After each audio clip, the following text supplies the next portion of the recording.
is a Tanami. Take a deep breath and go for it. The Tanami comes out swinging. Johnny knows his load is getting battered. It's continuous wriggling. But with all the dust, he can only imagine the damage. I can't see properly. His 42 wheels are whipping up a massive dust cloud. With no wind to blow it away, it's hiding half of his road train. I'll get out and have a look. I reckon there'll be more movement in the camp by now. Look at that. That one's broken, is it? Loose one. I'll probably only done 20 Ks out of 350. Johnny's only brought 20 spare straps with him. 2 broken. At this rate, after 20 Ks, I don't know if I'm going to have 100. Further back, the news doesn't get any better. See that? Working its way back out, where it'll rub that strap and that one there will probably eventually rub through and snap. The day is wasting away. This might be one of those jobs where you wish you were getting paid by the hour. It's not looking good up here.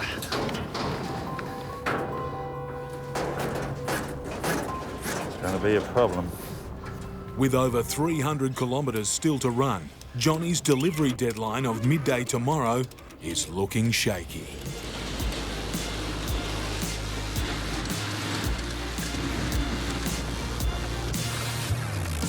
Can't help wondering what's going on back there.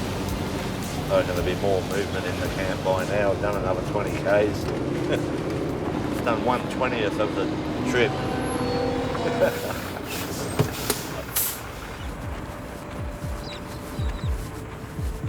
That one up there is going AWOL. It used to be in line like that one there. Now it's going sideways. Johnny's load is on the move, in a bad way. This is a nice trailer. That was a naughty trailer. Constant jarring from the road is inching the frames out from underneath the straps. And on the part of the load that's holding, sharp steel edges are shearing through the straps. See that one there starting to get ready to chew into there? The shifting load is now starting to overhang the truck. Like I got the oversized sign on, it's getting more and more oversized as I go. That's why I'm stopping every 20 Ks. Thinking, this is going to get worse. In the middle of nowhere, Johnny can't restack the frames himself. He has little choice but to keep going. Time spent fixing his load has cost Johnny dearly. If all had gone well, he could have made Balgo today. But now night is falling, and he's still got 200 kilometres to go. It just doesn't look like we're going to make it, so we're going to pull over wherever we can, because I don't want to be driving in the dark where I can't see down the side of the truck what's going on back there. So we'll find somewhere, get off the road and call it a night.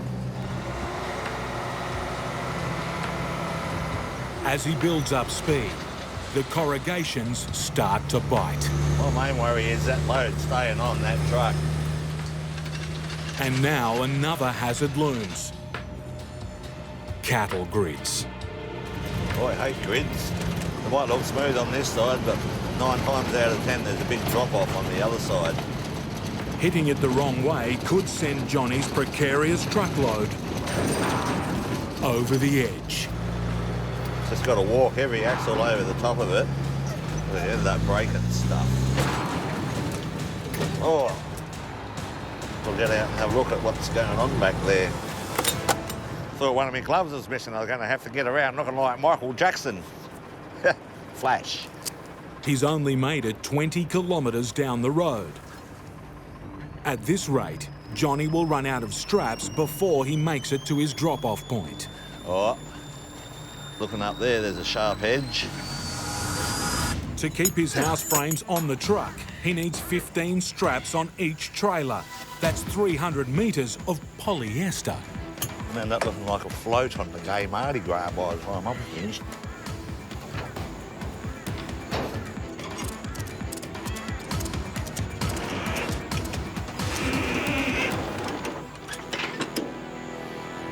This road is pushing Johnny's freight in all directions. The way this is going, I'm going to have to put a long vehicle sign on. They want to come out by themselves, but they don't want to go back in. If these poles edge all the way out, the entire load could come apart. See how many's there when I get there. About 80 k's in now. Only 210 to go.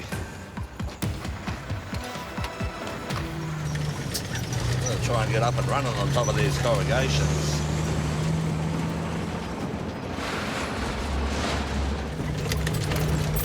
Supposed to be there, I told them, around mid-morning or lunchtime. We're in mid-morning now, so we'll be battling to get there by lunchtime as well.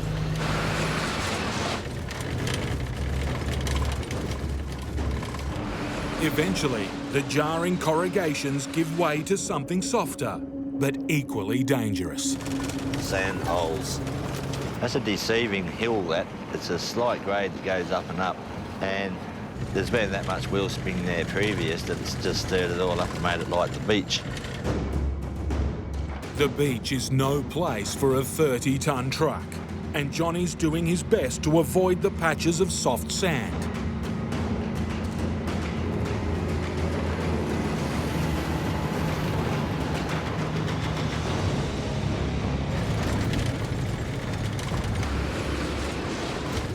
But now Johnny's losing speed. Yeah, that doesn't feel right. We're stuck. We're rolling. Gotta get out and have a look. This isn't good. His worst fears are quickly confirmed. This road's gotten so boggy, they've lost traction. Now that I'm actually stopped and lost my momentum, it's going to be twice as hard to get going again. Before he even tries to escape the soft sands, he must make his freight safe. This load's all shifting all over the place. That's trying to work its way off the side. Another strap. He's due at his drop-off in Balgo, 120 kilometres away, in 2 hours. It's getting to the stage now. I'm going to run out of straps, run out of time, and run out of traction, all in one hit. And the truck's starting to overheat because it's pulling so hard through this shit. He's got a forklift booked for the unload. There's another one laying there. If he's late, he'll still be charged. But Johnny's first priority is damage control. This load is just getting longer and wider and deeper.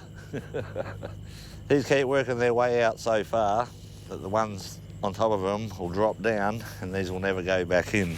He needs to knock this load back into shape. Right.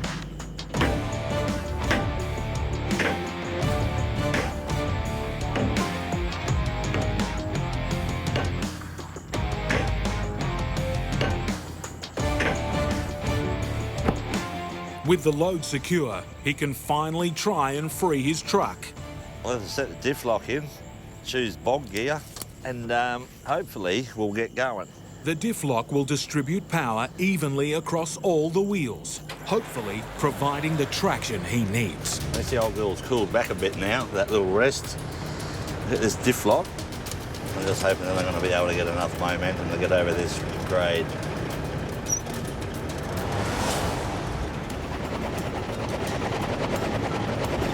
Not liking it. But it is moving. He's counting on more than 3 decades of outback trucking Although the movement's getting slower. to get his rig out. Get myself into a set of wheel tracks and stay in them, I'll have more hope getting enough momentum up to stop the wheel spin. If you rush it and boot it, you'll just dig holes and bog yourself. It'll take a long time to get there at this rate. There. Stop the wheel spin. I'll go for another gear to get a little bit of rolling power. We're getting good momentum now. We've got nearly 10 kilometres per hour. He's clear of the sand, but Johnny's concerns are far from over.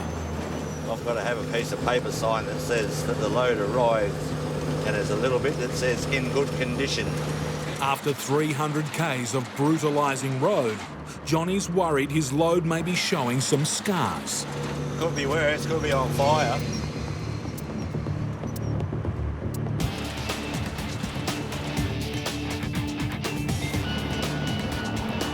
There's the turn off to Belgo. Oh, this is my time now. For now, it's a relief to leave the dust and the heat of the Tanami Desert behind. Johnny's arrived at his drop-off point only an hour late, and the frames are still hanging in there. Belgo Hills community, and everything appears to still be on the truck. Might not be exactly straight, but it's here. The surviving straps have done their job, and the waiting forklift can get to work.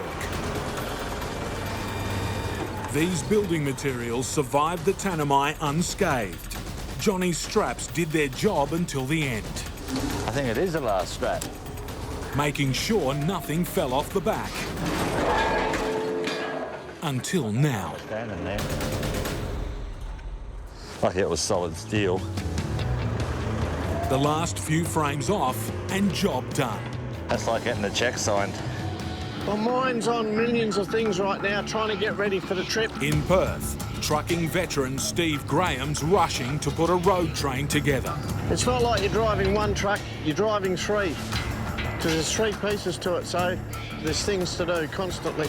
He's just accepted an urgent job, taking a power station worth $500,000 to a remote Aboriginal community in the tropical north.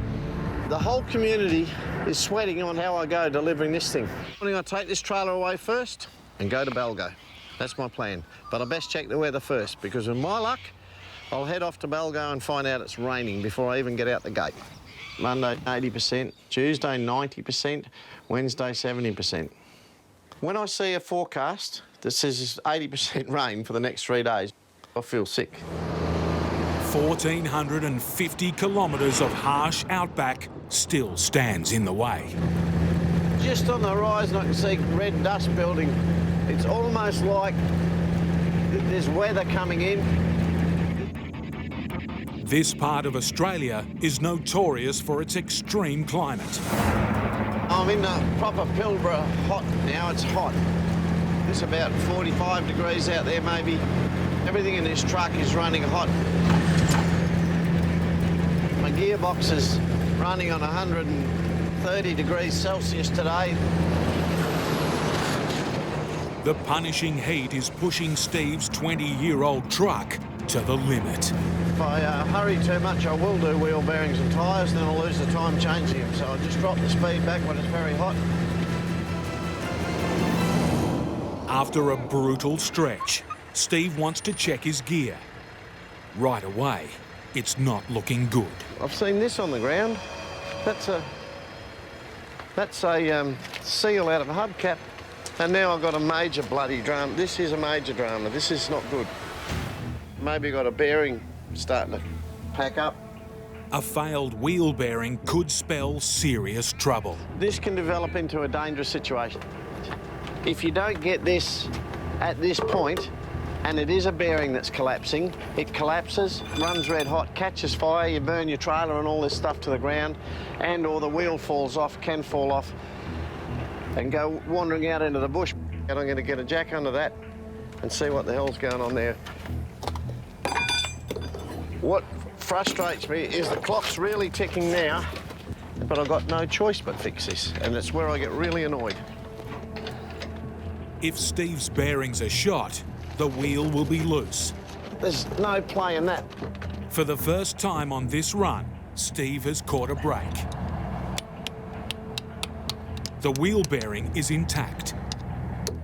But to keep it that way, he needs to replace the broken hubcap. Cap there, that's the cap. That's what's left. That's where that lives. It's a good thing we're not on the dirt. That'll do her, I reckon. Steve's about to get going when he spots another problem. Looks like it's got some sort of fluid coming out of it, that genset. But I'm hoping it's diesel. I think it's diesel, which is spraying back all over the crane. I noticed a bit of dampness, but I didn't realise I had a major leak. Well, I can see a fuel tank. I can see a lot of fuel on the top of it, but the tank's supposed to be sealed. I would like the customer to be happy with this thing before I take it out there. I'll ring them, it's their call.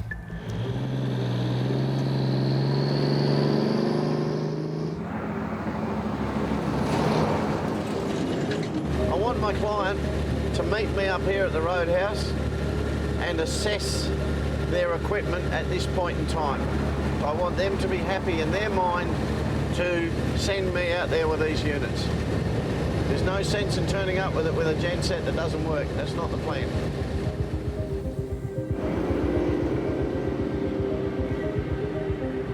At a remote roadhouse 900 kilometres from Balgo, the client is waiting. He isn't worried about the fuel leak, but something else catches his eye. There's a gaping hole right up the middle of the board. You're joking? No. You probably wouldn't see it when it's sitting on the ground. I never noticed, I didn't realise. I saw the surface it was sitting on, I thought that was the bloody floor. I'm sure we're getting sucking dirt all the way. You come and have a look at this.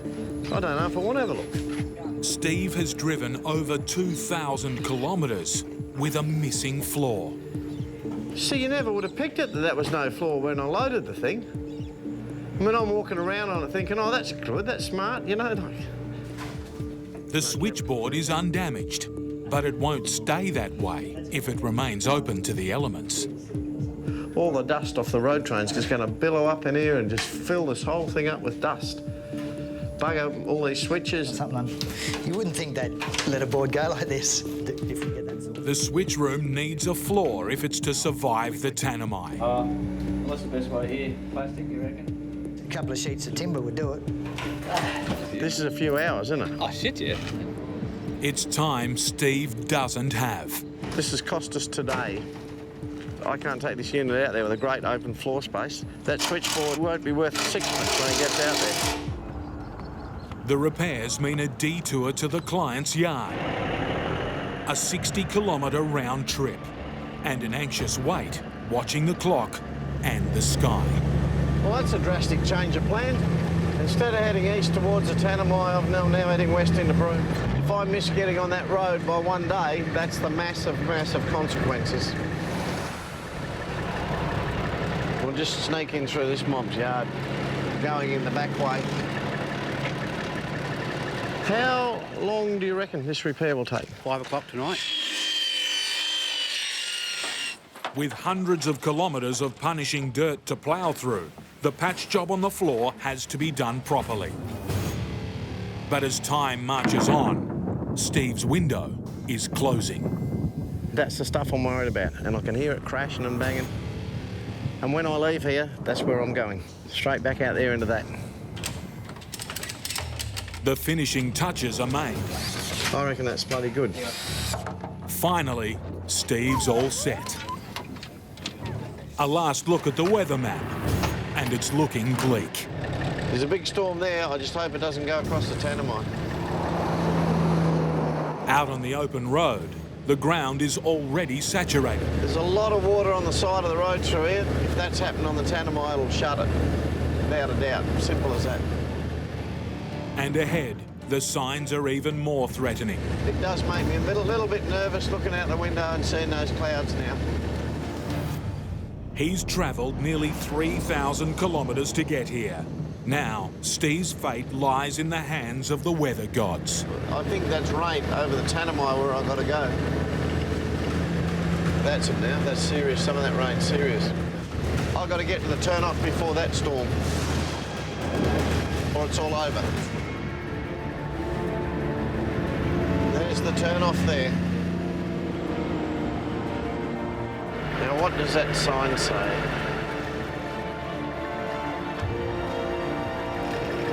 The moment of truth has come,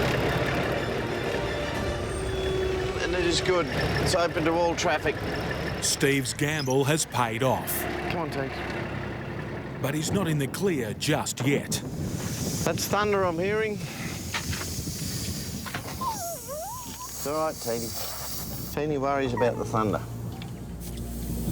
With 240 k's of bone-crunching corrugations between him and his destination, he needs to deflate his tyres to soften the blow. I'm letting nearly half the pressure out of these tyres.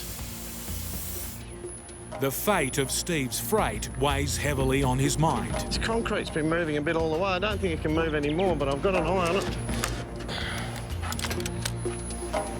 The time has come to tackle the Tanami. The roads are all open. That's good news. I'm going to get into it. At this time of year, half a metre of rain can fall in a day. Steve needs to put the hammer down.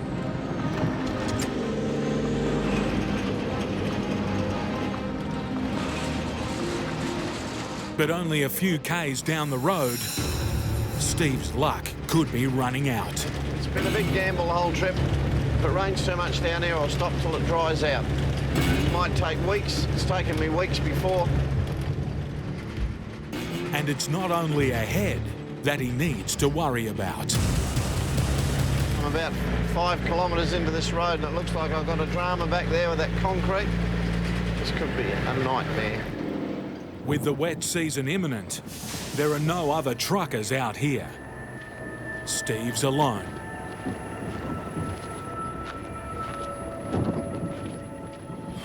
Strap's nearly gone. To shift these 200 kilo slabs, Steve's only option This could be one of those loads. is his own bare hands.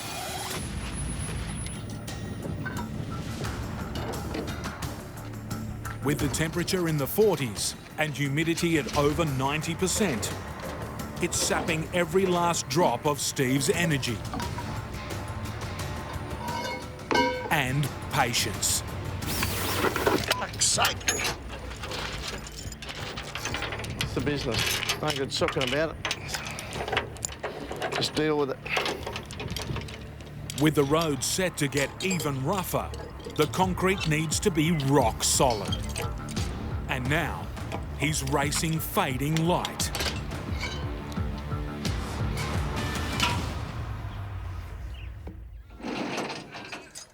Next morning, a problem load, a damaging road, and a bad weather forecast are all troubling Steve. But you never take the Tanami lightly. You never know what you're going to get. No matter how many trips you do out this road and other roads like it, there's no getting away from the fact that this is hard, lonely country. But there's company Steve can always count on. Corrugations. And Steve's struggling to keep a close eye on his concrete. This road's been shaken and rattled them a bit. Got no idea what's going on back there.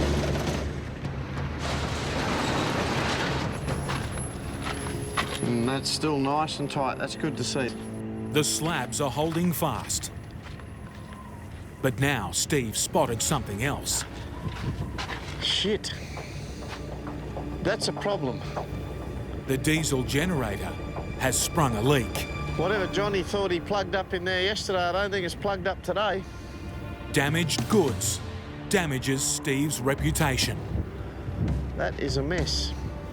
It's a blow so close to the finish line. Got 30 k's to go in there. I'm inclined to not even open that cabinet door. I'm going to go to Balgo with it and sort it out there.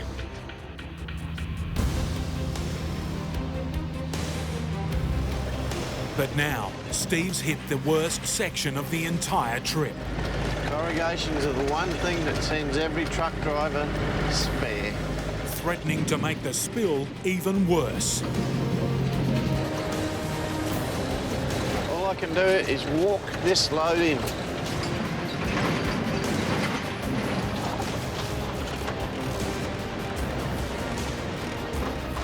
I reckon I've got the town down to about 3 kilometres now. It's feeling like an awfully long 3 kilometres. It's make or break for Steve. I'm moving up and down like this. And his freight. You can imagine what's going on back there on those trailers. All right, I'm here. After a marathon 6 days at the wheel, Steve's beaten the wet season and the Tanami and made it to Balgo. I'm a happy man. I want to have a look in here and see if I can see what the dieseline leak is. Might just be diesel venting out. I don't think there's anything to concern about. There's no major. Obvious hemorrhages. That's beautiful, mate. Thank you. No worries, Cobber. I'm glad you got it. But there's one last check. You're going to grab a spanner, look in that container. This is when I'll go quiet. Before Steve Graham can call job done. Phew, that's a relief. The switch room's in mint condition. It's always a damn good feeling that it gets in and you open the door and there's a nice new switch room sitting there. Approximately 130-tonne dump truck, 8 metres wide and 6.5 metres high, so we've got a few issues with power lines. Wider than 4 family cars and weighing more than a house, this $3 million truck was never built for the open road. We don't want to get stuck, because if we get stuck, we'll never get out. The first challenge is to load the mega truck onto the back of Cameron's own truck. So hopefully we can get into the mine, get it loaded fairly quick and beat the heat. To support the mammoth load, he needs to widen his trailer to 4.5 metres, nearly as far as it will go. Now to reverse the dump truck on. Turn around so we can back it on. With thousands of kilometres of brutal road ahead, the load needs to be perfectly balanced. It's a slow process to try and get it right the first time. I'll be here all day if I don't line it up right. But going slow isn't an option. Let's have a look. This truck needs to be in Perth in exactly 6 days. On a Sunday. That's the only day Cameron can get this monster through the city. Miss that deadline and he'll be grounded for a week, costing his company thousands of dollars. Yeah, we just got to move the truck over a little bit this way, about 3 inches. We'll take him off again and try again. We just about got it this time, so go back about another metre and then we'll have a look.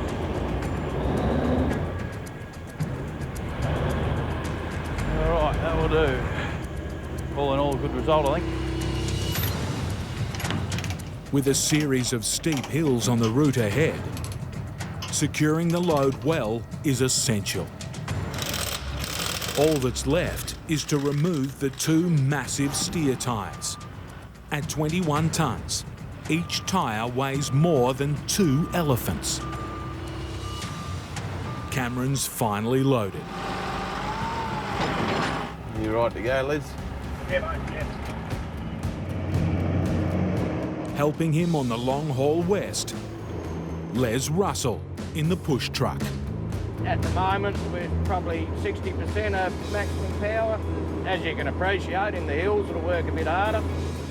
Les's truck provides extra traction and horsepower. Cooperation between the 2 drivers is crucial. It's all a matter of having confidence in the bloke that's up in front. He's in control of the whole lot. Like if I decided I wanted to stop, I couldn't stop. I've got to rely on Cameron up in front. And now, their first test. Floodway down here, it's got a little bit of a flow going through it. We've got a bit of water over the road up here. Heavy overnight rain has left a trail of destruction. Rubbish all over the road. Yeah, right, mate. Yeah, you'll have to take her easy coming through this one. Looks like there's a fair bit of water on the road and rubble as well. There's no turning this beast around. The only way through is forward. A lot of tree debris and stuff all over the road, so just take it easy. You don't know what you're sort of going to run over. The slightest damage to this load could be a very expensive exercise. The dump truck on the back is worth $3 million, and Cameron's trailer another 1.1 mil. Yeah, you sort of might bend a rim or do a tyre or something like that. It's the last thing we need. Through, but their wet weather troubles are far from finished. It looks like it might start to rain. It's, I don't know, it's a bit threatening. A couple of drops on the windscreen. It's not a good sign by the look of it. Just climbing this hill, I'm just little bit worried about the wet weather and braking traction. The last thing I want is to brake traction halfway up this hill.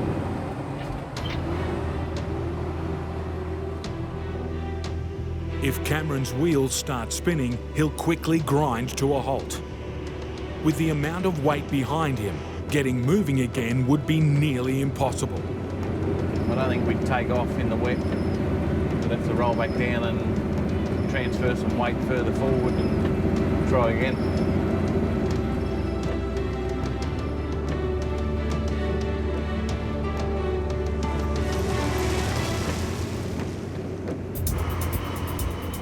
The dump truck convoy is now approaching the town of Port Augusta.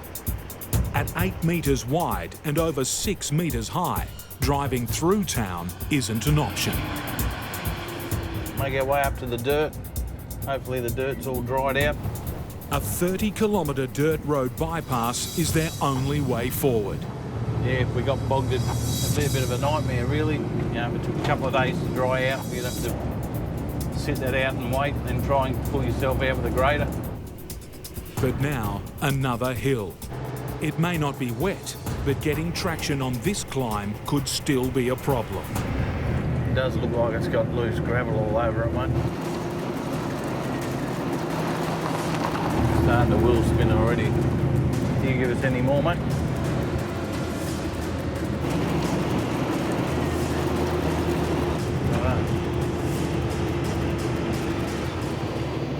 Yeah, mate, we're up the top, so. After slow going, Cameron's looking to make up time. If we don't catch it up, we won't make the Sunday curfew, and then we have to wait until the following Sunday. But now, another dirt bypass is approaching, and news from the pilot isn't good. We might have to put it up on that little pad on the left-hand side before we go to the turn-off. Yeah, right. The dirt road that we've got to go on just up here, the council have said it's too wet for us to cross at this stage. Yeah, this could cause us some trouble. So we're just going to jump in the pilot car and we're going to have a look for ourselves and see how wet this is. This is normally where it gets soft here, just in this little bit of a dip here, normally where it's all soft. So if we get a soft spot and we can't get through, we will get bogged, but they just asked us to come and have a look. We've come and had a look and we think we can get through it, so as long as there's no other soft spots further up the track. It looked all right, but the water's sort of been laying there. We might need to give it a bit to get through it. A little bit soft there, Les.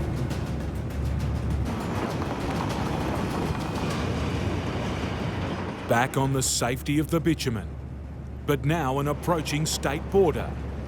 It's a big inspection point for vehicles driving west. And the end of the line for Cameron's push truck.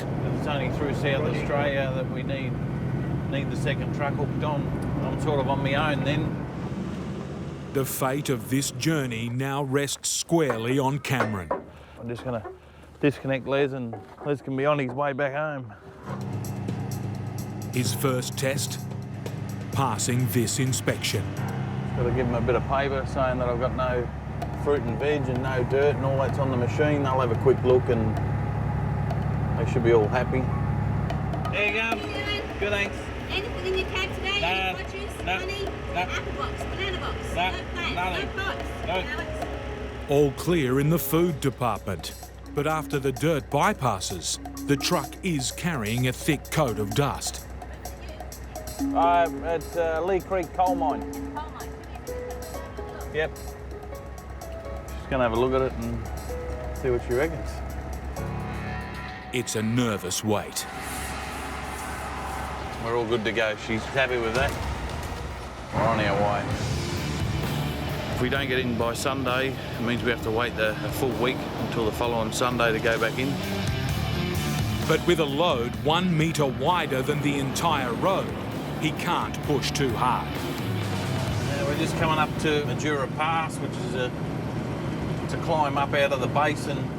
Up ahead, a steep hill to pull him back even more. This is where it becomes a bit trickier. With 130 tonnes to drag single-handedly, We'll just crawl up the hill. You're probably at about 5 to 10 k's an hour.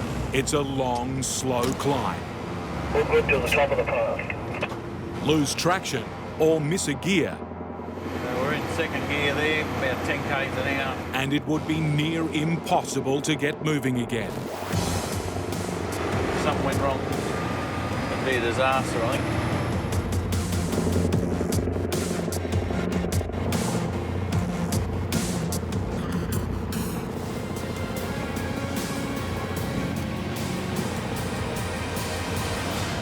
Made it. Over the summit, Cameron's keen to see how his 80-wheel trailer is holding up. Let's get out and check all the tyres. Hopefully everything's good and we can just keep rolling. Can't afford to really lose too much time.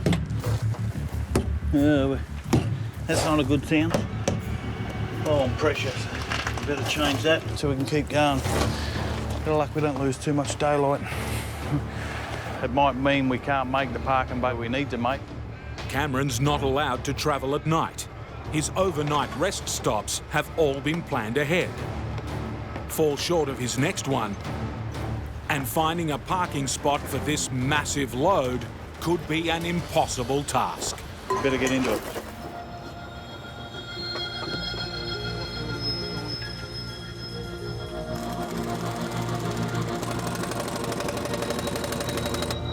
The tyre change goes smoothly, but even an hour has taken a toll. We pulled up probably 150 k's short of where we needed to be. Lose that sort of time each day could make it hard for us to get in on that Sunday. A smooth run today is critical. Yeah, good to go, Cam. 8 metre oversized load. Westbound. Oh no, we're all out.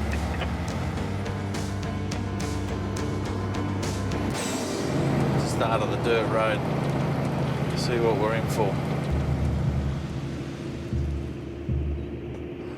It's a 150-kilometre bypass, With it being dirt, it sort of adds a fair bit more time. and making things harder, a series of challenging climbs. We come up a fairly steep jump up. Hopefully we get up. With 130 tonnes pulling him backwards, Cameron's biggest worry is losing traction. Hope that this one hasn't got loose gravel or corrugation, otherwise we might not get up. If you're going to break traction, you're going to break it at the worst possible point, which will be right on the peak. Try and keep the revs up. Bit of corrugation here, which can be a little bit of a drama.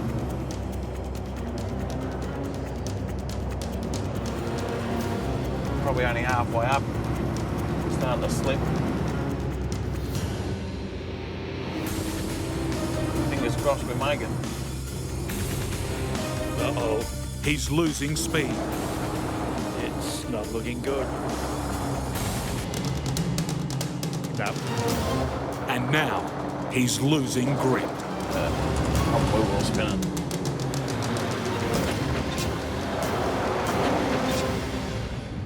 I'll just have to come back. Bit of a shame, we're about 3/4 of the way up there. His drive tyres have lost traction on the loose gravel. He can't go any further forward. So yeah, unfortunately we have to roll back down.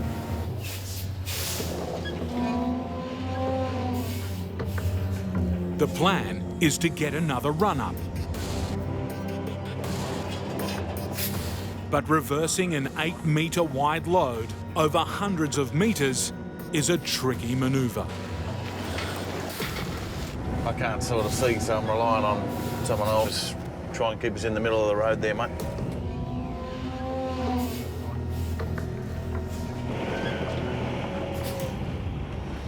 Yeah, let's just see how we go here.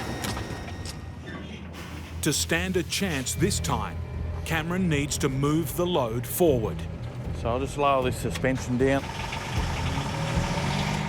I'll just transfer some weight.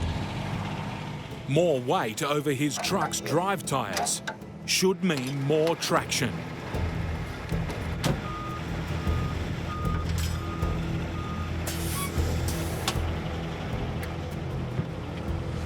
All right, we'll try that. Fingers crossed this time.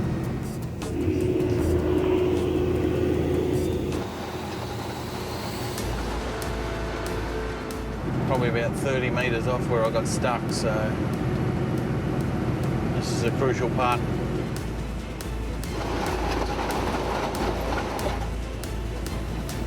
Would have earned a beer for the day if we get through this.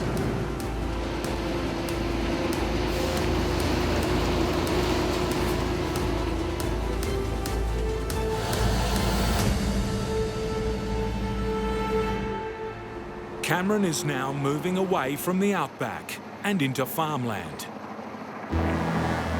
With every passing kilometre, the trees are getting bigger, creating a bigger hazard for his load. Just coming up to some overhead trees, so hopefully we don't hit them. With a $3 million price tag, this is one load you don't want to damage. We've got to watch the fire suppression system on the right-hand side up the top there, because if you break one of them hoses off, we'll have foam and stuff going everywhere. It's probably about a foot diameter tree branch there that will break things. Yeah, I'll just crawl up to it, mate.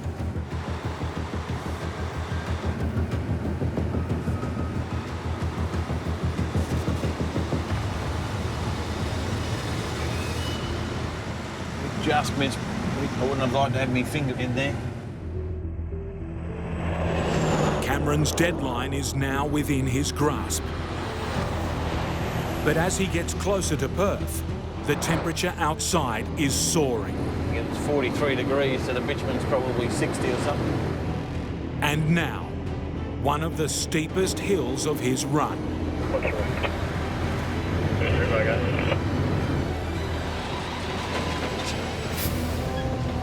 Just broken traction on the bitumen. Being that odd a day, starting to rip the bitumen up. The road is melted. Good for a little one to come up. His only option is to drop back and try again. But with his tyres now covered in wet tar and the road a mess, this attempt will be even harder. He needs a miracle, or at least a good Samaritan. A fellow trucker offers him another set of wheels to help pull him up. Got a bloke stop and give us a hand.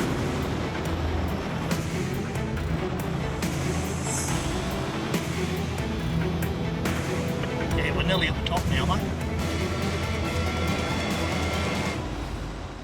Thanks very much, mate. No worries, mate. Never underestimate a freightliner.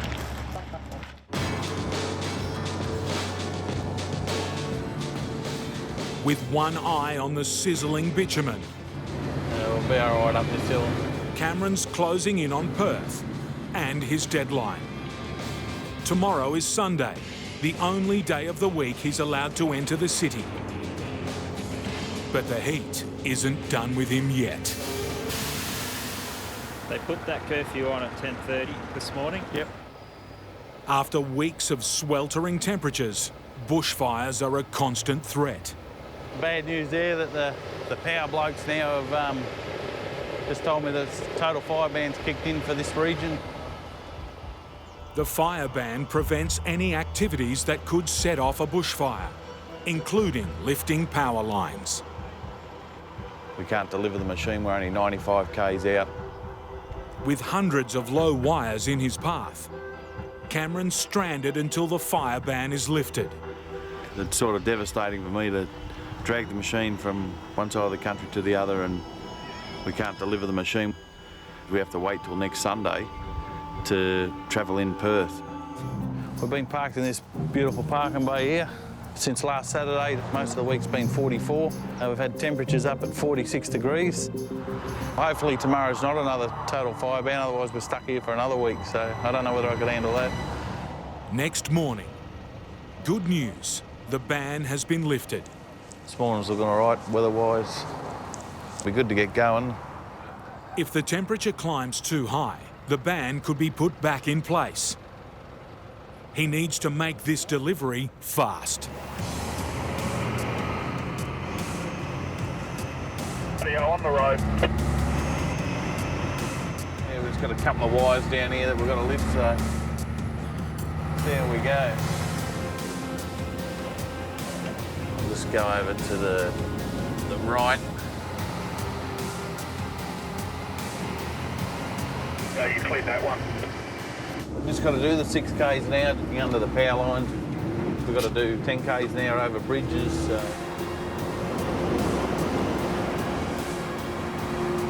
Everything adds up to a long day. And now, the reason for the Sunday deadline. Closing down the Tonkin Highway, one of Perth's biggest arteries. This time of the day, the Tonkin Highway is fairly busy with traffic. Yeah, you guys can move up here if you want. Pilots have just given me the word that they've got it blocked, so major highway being 100k, you don't want any accidents.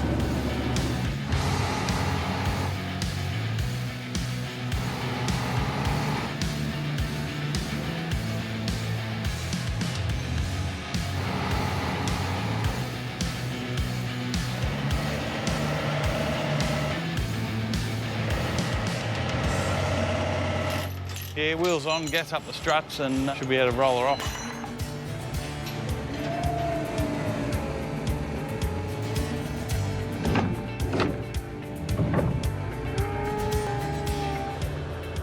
After 2 weeks and 2,600 hard kilometres, these are the last 30 metres of a truly mammoth job. Cameron's mission is complete. Finally unloaded the machine and all worked out all right in the end. Go to the next job. Hopefully there's no total vibe end. Turbo's got a new truck. Bought another one, fleet expansion. And it's about to make its maiden run, fully loaded, straight through the centre of Australia. This is going to be the first trip in the new truck. So, give the old girl a try. Up north, it's the wet season. The forecast is for rain, and plenty of it. All the major highways have been getting flooded and cut off. So I've got concerns about what it's actually doing out there at this stage. Time to load up and find out. First, 18 pallets of cement mix going through to Darwin.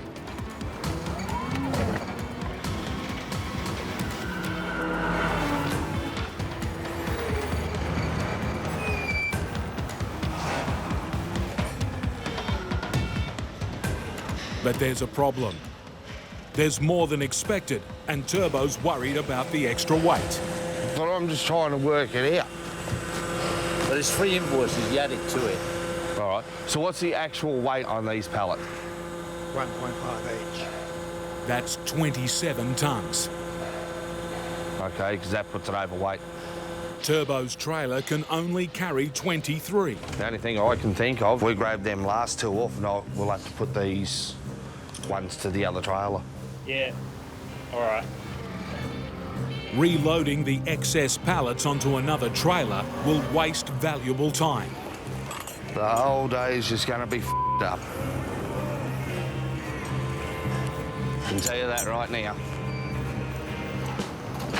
And news from Alice Springs hasn't improved his mood.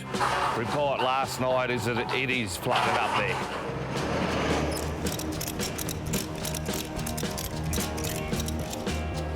All right, let's go.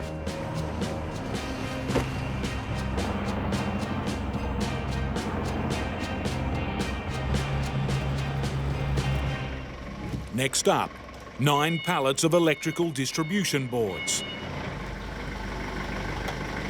Protecting them from the weather will be a challenge on this trip.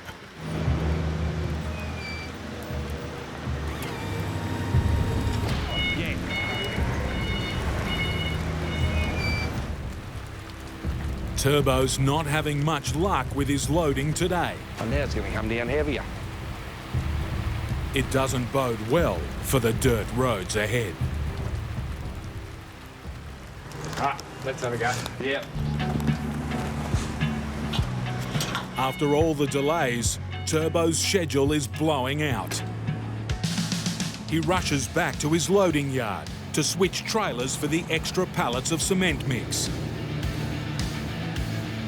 The second trailer already has a bulldozer on board, with plenty of room for the cement. But swapping trailers could be a problem. The rain has made the ground soft. He hopes wooden planks will stop his 23-ton trailer from sinking.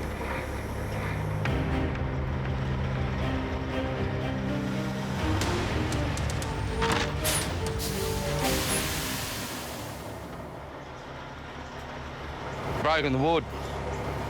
Problem is it can actually sink through the ground because the ground's wet.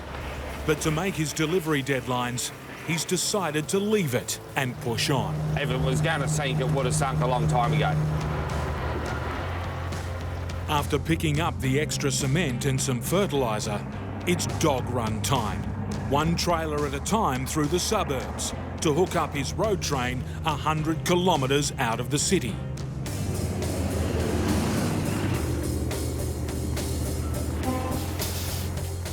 One trailer down, one to go. I'm heading home. It's back to the yard to fetch it. But there's trouble overhead. This isn't just a rain cell, it's actually a storm cell. Where Turbo's going, a downpour would be a disaster, turning dirt roads into rivers. This is just giving me a glimpse of what I'm possibly going to be facing over the next few days. 50k an hour, 50, 70k an hour winds. Our rain's actually coming down and just sheets across the road. And if torrential rains weren't enough, a call from his yard with bad news about his sinking trailer. One side has actually dropped about half a foot into the ground. They must have had a shitload of rain and water must have sat under there and softened it up even more. I didn't think it would have. Getting it out will need a bit of grunt. Dig this out, 4 hours.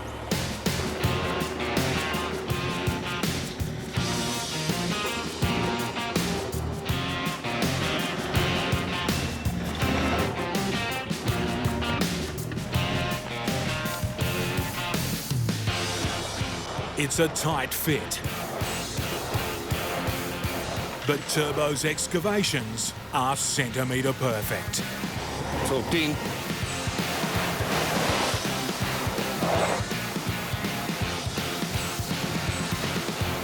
With the trailer finally freed, it's back out of town to hook up his road train.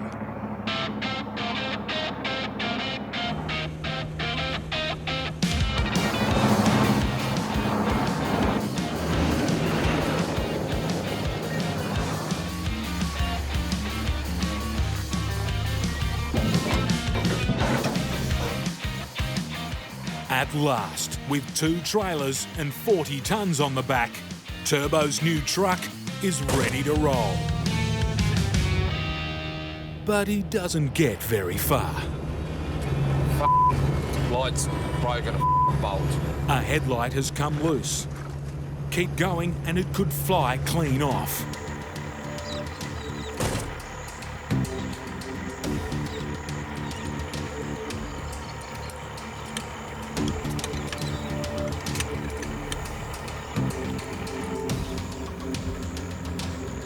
Turbo saves the light, but then, For f***'s sake, an oil leak from his front wheel. It could mean trouble, lots of it. collapsed bearings, turn the truck over. It can't be fixed on the side of the road. Turbo has to limp to the next town for help. Get to Longreach, and that way I can get parts tomorrow. Turbo's new pride and joy has barely made it out of Brisbane. It's leaking, and if the oil's not kept up to it to keep it cool and lubricated, it could shear the axle off and kill us. Because it'll spit the whole wheel out, dig the front of the truck into the ground and flip it over. If that is the problem, Turbo needs replacement parts. The closest parts I can get for it is Townsville. That's 800 kilometres away and in the wrong direction. After half an hour watching it, I'm trying to work out exactly where it is leaking from. The mystery leak has dried up. Because the more I look at it, it's not leaking out of it. So, it could be old excess oil. Turbo thinks he's safe to push on. He's now heading into the serious side of this run. An 800-kilometre dirt road shortcut through desolate country. Back on the dirt. Taking this track shaves 500 kilometres off Turbo's route. Where this is going to bring me out is going to be roughly about 70 or 80 clicks north of Alice Springs. So then it's only just a short hop into Alice. But the shortcut comes with a price tag. Heat, dust, and load-destroying corrugations. Hundreds of kilometres from help. You cannot get any more remote than this.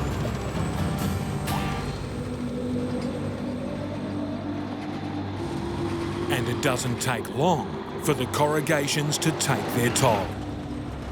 There's one part of the load that I'm concerned is the very two back pallets, because they're shifting around. We'll be checking it all out and see what's going on.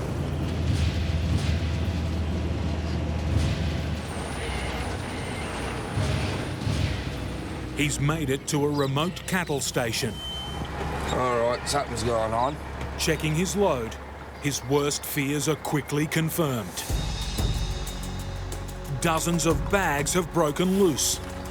Nothing I can do. It's just, I'm gonna have to try to bloody pull it all off pallets and stack it. Turbo is staring down the barrel of some hard graft. And the bad news just gets worse. I think I know exactly what it is now. The actual hub itself, the shit itself, is cracked. His luck with the wheel bearing has run out. It's completely destroyed. Push on, and he's inviting disaster. Well, what's going to happen is the bearings aren't going to be lubricated, they're going to overheat and then explode. His only option, a favour from the station owner and some clever bush repairs. I'm going to have to do a rebuild here in the morning. I'm going to have to see if I can use his workshop, and I'll have to deal with it when I get to Darwin. Well, there was no friggin' oil left. There's a friggin' crack right there. And there. Oh, yeah, that's totally f***ed, isn't it? Plastic, steel, fixes everything. Let it sit and dry. It takes an hour or so to set rock hard. To work, the repair will need to be perfectly watertight. Put the seal on either side of the actual hub seal.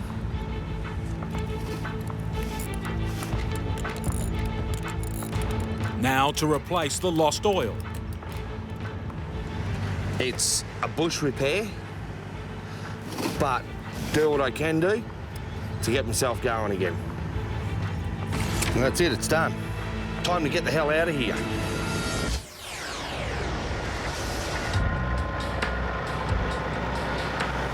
Back on the road, and Turbo's hub is soon just a minor worry. A major worry has taken its place. There is some bull dust holes along here. Potholes filled with fine dust are hidden along the road. They're deep.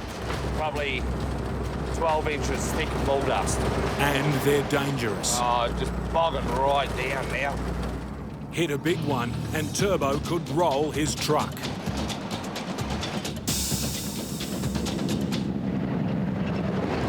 Jesus. That side of the trailer would have come up off the ground. Turbo's worried that his load has shifted.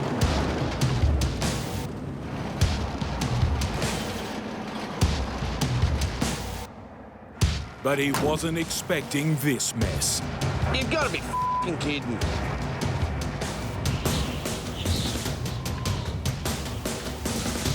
For f***'s sake. Basically, I've got to unload them off the truck, put them on the ground, and restack them all up again. It's the hottest part of the day, at the hottest time of the year. And Turbo's 120 kilometres from hell.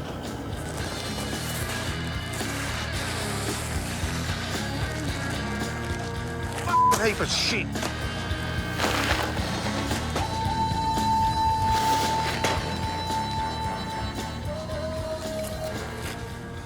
It's not f***ing fun. Friggin' 50 or 60 degree heat out there right now.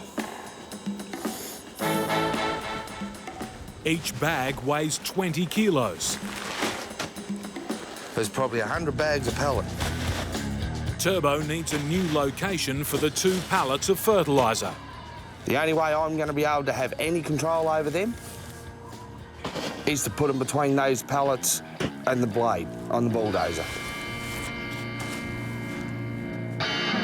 He's still got a ton of work ahead of him. I run a chance of dehydration, heat stroke and sunstroke. At this point, it can become fatal to life.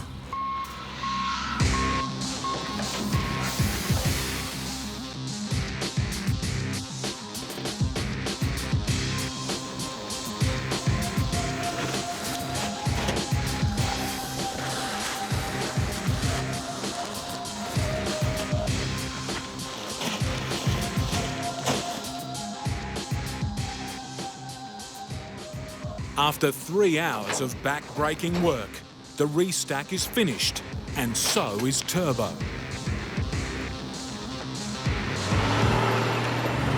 Say 2.5, 3 tonne, I'm physically shifting. Probably 60 or 70 degree heat outside in the sun, and it physically and mentally drains you. Turbo's made it to his first drop-off in Alice Springs. I've got a couple of overexcited customers. They're glad I'm here. Finally, he can offload the fertiliser, which has given him so much grief. I've already told the customer that the pallet's collapsed on me. When you want to drive 800 kilometres in dirt, it's just one of the things that happens. Those ones there, straight in front of the blade of yours. Yeah. As you see how much it collapsed. All right. A few bags down, but the school's gardeners are happy to get their delivery.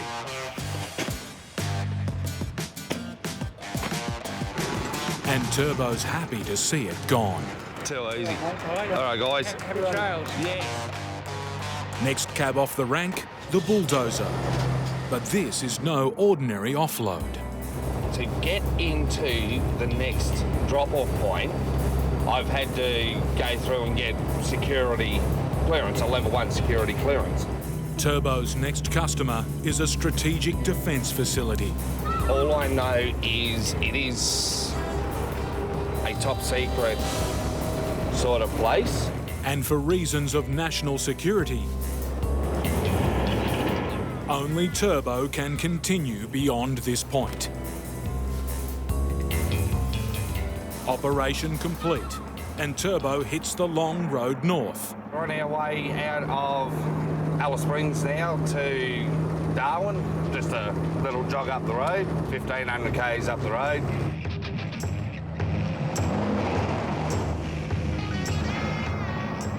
That's a long way to go with a patched up wheel hub. Turbo wants to check his repair job is holding up.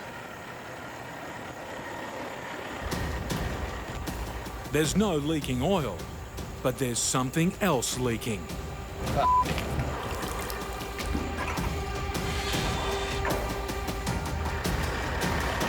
Looks like I've split the bottom of the f***ing radiator. See if I can slow it down a bit. Get in Darwin, it's got to be fixed. Probably replaced. Drive even a few hundred metres and he could kill his truck.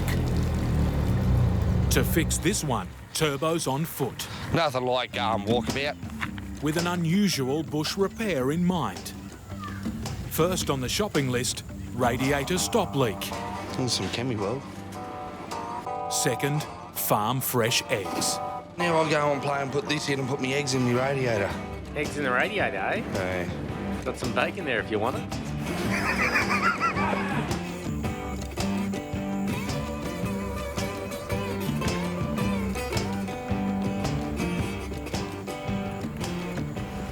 Now I'm going to put a couple of eggs in to the radiator. It might look like Turbo's cracked it, but this strange brew is a known emergency repair.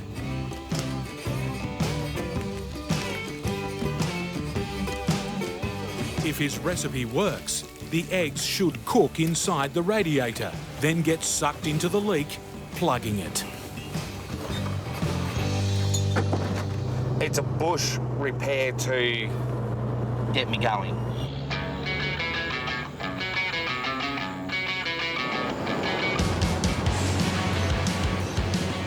All I can do is just keep an eye on it.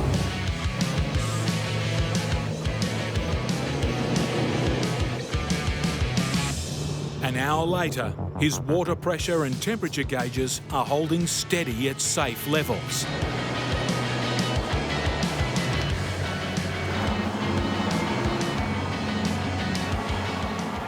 After 300 kilometres of driving on eggshells, Turbo's had enough.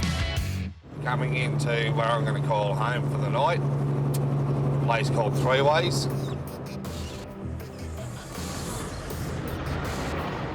She's been an eventful day.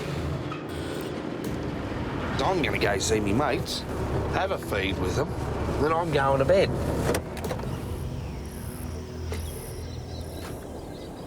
Next day, and Turbo's looking to put his bad luck behind him and push on to Darwin. But this nightmare is far from over. I got 2 screwed up tyres. That isn't what I want to find this morning. Turbo's new truck is accumulating a depressing list of mechanical faults. Been a shithouse trip. Adding to his woes, an old wound has opened back up. All he can do is try more stop leak. If he can get the radiator cap off.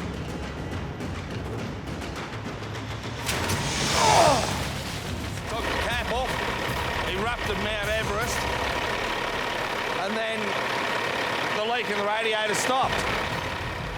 With 900 kilometres still left in his marathon journey, he needs his radiator to hold together for one more day. But that's just the start of Turbo's stress. I'm going to blow a tyre out today, and of course my jack's screwed up. I got to replace it. Replace the jack. Until Turbo makes it to Darwin for some serious repairs, he can't relax. It's a new day, new dramas today.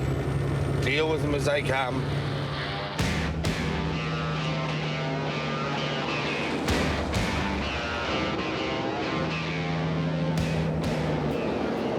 More bad news. The tyre's gone already, has it? Oh, it's dark, right? Turbo's problem tyre has blown out. Didn't feel it, didn't even hear it. All I can do is pull up and just check it.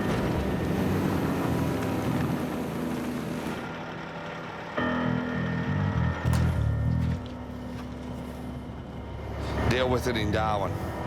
Hasn't actually disintegrated, so there's not much I can do with it. With his truck on life support, Turbo can't afford any more mechanical mishaps. It's a shit of a run. Looking forward to getting into Darwin.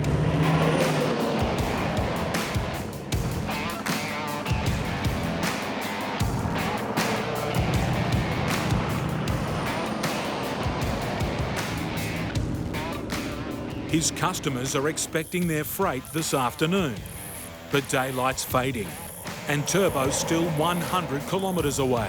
I'm stressing over just having so many delays.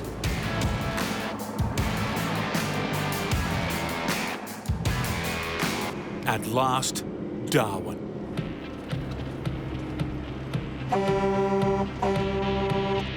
He's at the yard. I can't see any movement whatsoever. But it's too late. Come back at Back here at 7 o'clock in the morning. All right, mate, are you right to do this unload now? Yeah. Turbo may be 12 hours late, but finally he can put one of his worst runs behind him. I get hurdles put in front of me and I'll jump them. It's not for the faint-hearted. It takes a certain breed to come out and do this job. How was the trip all up? Honestly or lyingly? Say it as it is. It was f***ing shit. But we're here.